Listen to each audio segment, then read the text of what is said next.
Welcome back to Leeds Lately. This has just been one of the most intense games of football I've seen in a very long time. Make sure you hit that big red button before we get into this one. But of course, as you can see, we are talking about Leeds United beating Middlesbrough 4-3 at the Riverside Stadium.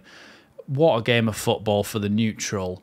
What a nervous, gut-wrenching, awful game of football to watch for a Leeds fan. We won it. We won it. That's what we always you have to think about that fact and take that. I mean, if we'd have lost this game, you'd have gone, oh my God, the defending. But I think we just need to not focus on that too much because we've turned around this bad run of form and we've won a game of football. We probably should have won 5-2. We had the chances to. In the end, we lost. We won 4-3. Goals coming from Crescencio Somerville with a penalty, Patrick Bamford with a close range finish, Crescencio Somerville again bending one in. Who scored the other one? Nonto lifted it over the goalkeeper, didn't he? So good goals from Leeds. Poor goals to concede from a Leeds point of view. The first goal, I think, was a little bit of a fluke from a Middlesbrough point of view. It was a good move from them, and they tried to play it through after they won the ball back, which is what they wanted to do. They were playing counter-pressing football. They won the ball back. We should never have given it away in that position anyway. I can't remember if it was Jorginho or Nonto. And of course, when that happened, we instantly were out of position. Ethan Ampadu came across to... Some people in the chat were saying that Ethan Ampadu was out of position, but he actually came across to block the pass through, and what happened was it took a deflection and went straight past him, which was really unfortunate and ended up going in the back of the net from the after the save. It then dropped and Firpo should have cleared it. So again, as Jur always says, there's multiple things that lead to a goal. It's not just one mistake, is it? It's not just one error. It's always a combination of things. So you've got to take it with a pinch of salt. It's not just one player that's to blame for it. But of course, we came back and Jorginho had that little bit of a spark to go down the wing and get inside the box and got taken down from behind by Deke Steele, and Somerville dispatched the penalty. Something I want to talk about just very briefly is the fact that if we'd have had a number 10 this season, we would have seen more of Jorginho playing out wide on the wing. And I think we would have seen so much more of this where he won that penalty, where he was basically able to take on a player down the line, cut inside the box and win himself a penalty, or get the ball across the box for somebody else to score or to score himself. And I think that would have helped us out massively to have options to do that this season. Of course, he's been really, really good at number 10, but I think out wide, he'd be really, really good. But of course, we can't talk about all the goals because we don't have that much time to talk about in this video. But Bamford's goal I want to talk about. Firpo, the ball came down the line. Let's talk about all the goals. Firpo, the ball came down the line from Somerville, and Middlesbrough weren't quite set yet, and Somerville played the ball down the line to Firpo. Very good ball. Firpo saw it open and curled the ball across the box here, right? Let me know what you think down in the comments about what I'm about to say. So I'm going to give Bamford an awful lot of credit for this finish. Because to me, what it looked like was the ball came across the box, right, and it's about to bounce at Bamford's feet right in front of Seny Dieng. So Dieng prepares for a first-time shot from Bamford and probably would have saved it, maybe, if Bamford had taken it first time with his left foot, because he was preparing for that. That's what he expected to happen.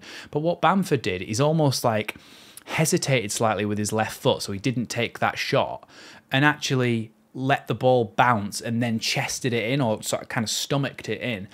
But I think that threw off the goalkeeper and stopped him knowing where the ball was going to go. Let me know whether you think that was intentional or not from Bamford. I'm giving him the credit and I'm giving him the benefit of the doubt and saying that I thought that was intentional from Bamford. It was a really clever bit of play to score that goal. But like I say, let me know what you think down in the comments below. Of course, I don't even really remember their other goals, to be honest. I don't remember them. I remember ours. Somerville, of course, the other one was, it was 3-2 up at half-time to Leeds. And of course, in the second half, we started to sit deeper and deeper and deeper. And a lot of people in the chat, including myself, hold my hands up, was saying, oh God, let's stop playing a low block. This is really getting quite worrying now. Do something different. We need to play on the front foot. We need to play forward. But we got on the break and we got down the line. Crescencio Somerville cut inside, did what he does best, curled it into the top corner, and again, really good finish from Somerville. 2 goals for the game, 17, 18 for the season, something like that. And what we thought at that point was that he'd killed it off. And Leeds were pretty comfortable cruising until a long ball forward from Middlesbrough, and Latte Lath's on the edge of the box and just chips our goalkeeper with the header. And it's like, hold on a second. So first thing I want to say is Melier is in the right position for that situation, because what he needs to be is halfway between the striker and the goal, so that he can either backpedal if he needs to the goal or come forward to the striker. What was the problem was that the back line didn't track the runner coming through Latte Lath. And so what we should have done is defended better in that sense. Melier, I don't think, was really to blame for this goal, but what a fantastic finish from Latte Lath, heading it over the keeper. I don't think Melier is to blame for that one, but it's a really, really good finish. And that just brings me, let's just skip back a little bit. Latte Lath's first goal was the one where it came across the edge of the box and he was looking to shoot, and then he cut back, he kind of shot back across the way that he'd been running and put it in the top corner. So again, a really good finish. And we just had to see it out to the end. There was moments where Somerville again tried to get the ball just across towards the back post. It just flicked over, and then Bamford couldn't quite get there. And then, of course, Leeds scored again through Nonto. I can't remember which way around the goals are. Honestly, when you watch the game and then instantly do a match reaction, it's so hard to remember what happened when. But yeah, the ball was played through to Nonto and he just lifted it over Dieng in their goal. And yeah, Leeds won 4-3, and we now go up to second position on 90 points. Of course, the other teams around us have now got a game in hand on us. But Leicester play Southampton tomorrow night, and then we play QPR on Friday night before Ipswich play again.